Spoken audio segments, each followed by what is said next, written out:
So I did not fix it. I just witnessed it. That sounds awful, I said. 11 days. The centerpiece. Barely enough cloth. I did not offer a single solution. My Playful Wife. Episode 32. The Bias Cut. Written by Mia. That evening I did a thing I had almost never done in the years of our marriage. I went into the workroom and asked her to teach me what she was doing. It sounds like nothing. It was, in its way, the hardest practical thing I had attempted since the year of the notebooks. Harder than the apology, harder than the writing, because the apology and the writing were mine, done on my own ground, and this required me to walk into hers and admit, out loud, with my body, that there was a whole country of her I had been married to for years and never once properly visited. The workroom is Saloni's. I had been into it 10,000 times, to bring her chai, to call her to dinner, to say goodnight to the back of her head bent over a table at midnight, but I had been into it the way you walk through a room towards something on the other side. I had never gone into it to stay. I had never gone in and sat down and said, "Show me. Teach me the thing your hands know. Let me see the country." I want to be honest about how strange it felt, the strangeness of it being strange at all. Nothing should be more natural than a man sitting down to watch his own wife work. And yet I had to overcome a genuine resistance to do it, a low hum of why bother and you won't understand it anyway, and she's fine, doesn't need an audience. The whole quiet chorus the mind sings to keep you in the comfortable corridor of a life, moving through rooms toward other rooms, never once stopping long enough in any of them to see who is actually living there. She looked up when I came in, and she did the small calculation she does, read the chai-less hands, the deliberate way I pulled the spare stool over, the fact that I had come in and not left, and something flickered across her face that I had not earned in a long time. Surprise. Not the wary surprise of the bad year. The other kind.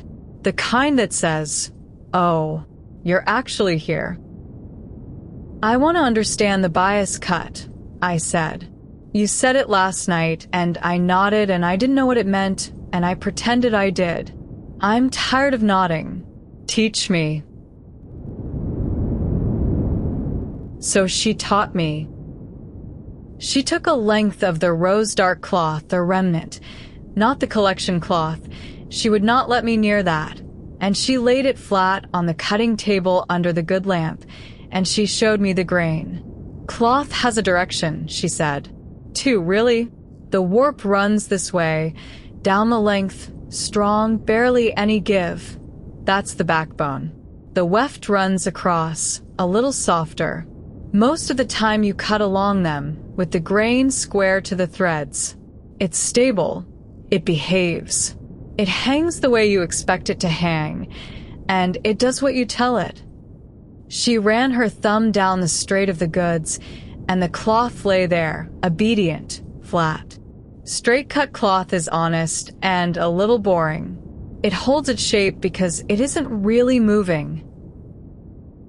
Then she turned the cloth 45 degrees, so the grain ran on the diagonal to the table's edge, and she cut into it that way, on the slant, across both directions of thread at once. And the cloth changed. I watched it happen, and I did not have words for it, though I have been hunting them since in the notebook. The piece she cut on the bias did not lie flat and obedient like the straight-cut piece. It fell. It poured off the edge of the table in a way the straight cut never would, fluid, almost liquid, finding the shape of the air under it, swaying when she lifted it the way the straight piece had hung dead. "On the bias," she said, "you're cutting against both grains at once, diagonal to the backbone. It's harder, it stretches, it shifts, it fights you under the scissors. It will not stay where you pin it. It punishes a careless hand. Half the makers won't do it. It wastes cloth and it breaks your heart at the cutting table."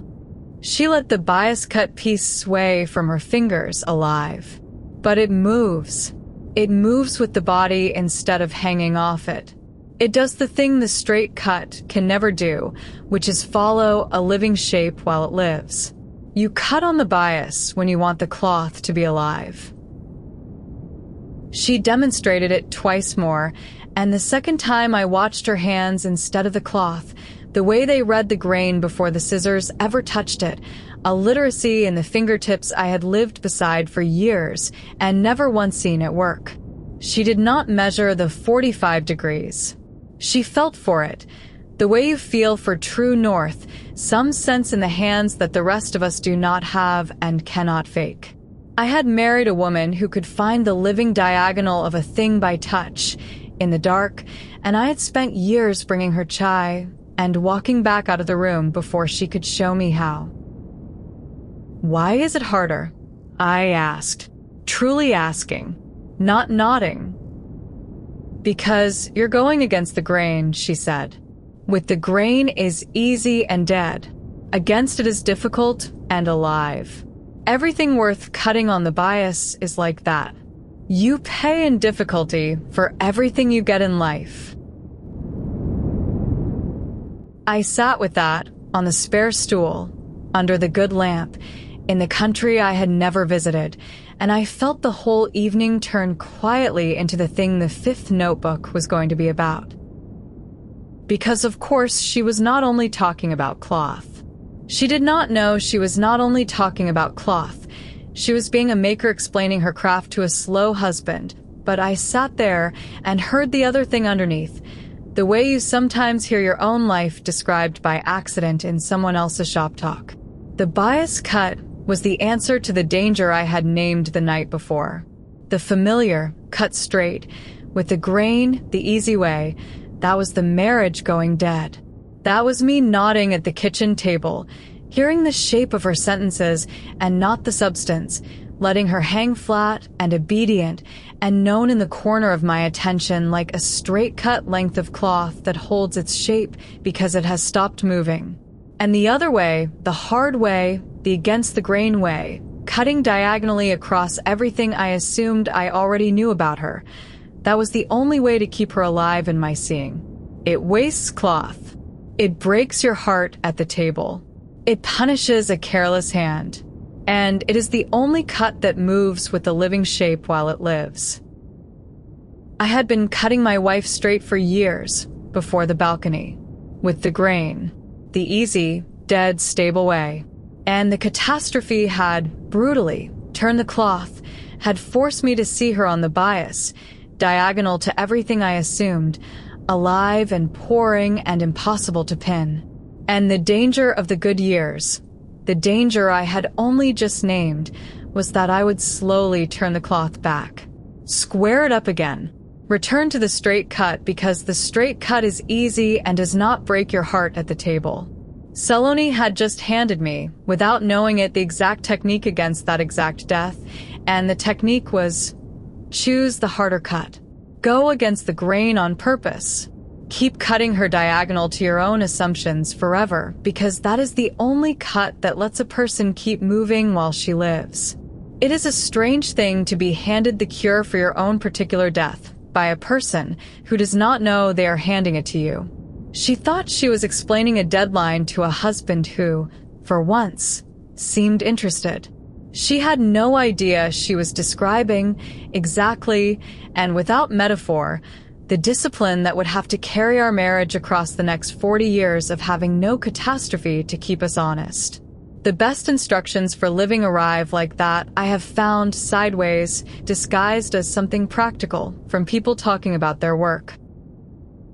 I wrote one line in a small notebook, right there on the stool, while she went back to the seventh piece.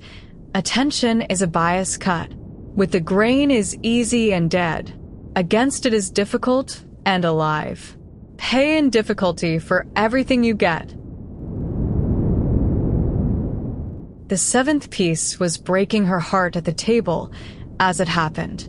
That was the real texture of the evening, underneath my private revelation. I had not known, because I had not been listening the night before, that the seventh piece of the December collection was in trouble.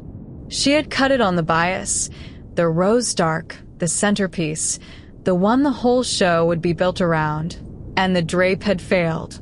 Not the cloth's fault. The cuts. I read the grain wrong, she said, flat, not looking at me, the particular toneless voice she uses when she is furious at no one but herself. I was tired and I rushed the lay and I cut it a few degrees off true, and a few degrees on the bias is everything. It's the difference between cloth that pours and cloth that twists. It twists. Look at it. It hangs like it's ashamed of itself. She held it up and I saw what she meant. Even with my new and clumsy eye, the piece did not pour. It pulled to one side, torqued, a beautiful cloth fighting its own bad cut. I have to recut it from the remaining length, which is barely enough, with no margin for a second mistake, 11 days before the show. She put it down. So, that's the 7th piece. And here was the test of the whole thing, the practice put to the practice. Because the old me, even the post-balcony me, would have tried to fix it, would have said something useful and male and ruinous. Have you thought about what if can't you just? The reflex to fix is the reflex to stop the discomfort, mine and hers, as fast as possible, and it always lands as a way of saying your problem is making me uncomfortable. Please make it go away. I had learned that much in the bad year, so I did not fix it. I just witnessed it. That sounds awful, I said. 11 days. The centerpiece. Barely enough cloth. I did not offer a single solution. I let the problem be exactly as large as it was out loud in the room, witnessed and not diminished. Tell me what the recut is going to take. And she told me. For 40 minutes she told me. The lay, the true of the grain, the way she would have to nest the pattern pieces to steal enough cloth from the remnant, the single pass she would get with the scissors, the thing that would happen to the show's whole through line if the centerpiece poured wrong. I did not understand a quarter of it. I asked when I didn't and she explained, and the explaining, I watched this happen, the explaining did for her what fixing never could. Somewhere in the 40 minutes of saying it to a person who was actually there, the toneless fury at herself loosened. Not because I had solved anything. Because the problem had been fully witnessed all the way to the bottom by someone who refused to make it smaller than it was, and a problem witnessed at full size, it turns out, is more bearable than a problem someone is anxiously trying to shrink. I had spent the first half of my life believing that love was useful, that you proved it by solving things, by being the one who knew what to do, by reducing the people you loved by the exact size of the problems you removed for them. It is a flattering theory, and it is mostly a lie. There is a kind of fixing that is really only a refusal to sit inside another person's difficulty for as long as the difficulty lasts. The witness stays in the hard thing with you. The fixer is always, quietly, trying to find a way out of the room. You're not telling me how to fix it, she said, somewhere near the end, noticing. I don't know how to fix it. You do. I'm just keeping you company while you do. She looked at me across the cutting table, the 7th piece between us, the good lamp, the late hour, and she did the thing with her face, the full gaze, the one I had to learn to receive. That's better than fixing it, she said. I have never once needed anyone to fix it. I have needed, my whole life, exactly one person to sit on that stool and let it be as hard as it is and not leave. Do you know how rare that is? Everyone wants to fix it. Fixing it is how people leave the room without leaving the room. We did not work much longer that night. There is a point past which the cloth stops cooperating with tired hands, and she has the discipline to stop at it, which I have always admired and never had. She covered the 7th piece. She washed the chalk off her hands at the little sink in the corner. And there was a moment, I will keep most of it, The way I keep the things that are ours. When she came back from the sink and I was still on the stool, and she stopped in front of me instead of going past, and put her hand on the back of my neck, the old gesture, the small proprietary sentence. Except this time her hand was cold from the water, and I felt the whole days making in it, the chalk dust and the scissor ache and the 11 days, and I put my hand over her cold hand on my neck, and we stayed like that, in the workroom, under the good lamp, for a length of time I did not measure, 2 people in the country of her work, neither of us saying the thing because the hands were already saying it. The color of it, the look, whatever it is that we have, that does not need the words because it long ago built the other language. It was there in the cold hand and the warm neck and the covered cloth and the late lamp, and I was, for once, entirely present for it, cut on the bias, against the grain of every habit that would have had me already half upstairs thinking about tomorrow. I was just there, in it, having it, the whole of the small, enormous moment, witnessed while it lived. "Come up," she said, finally, into the quiet. "The cloth will still be ruined in the morning. It's better at ruining itself when we're not watching."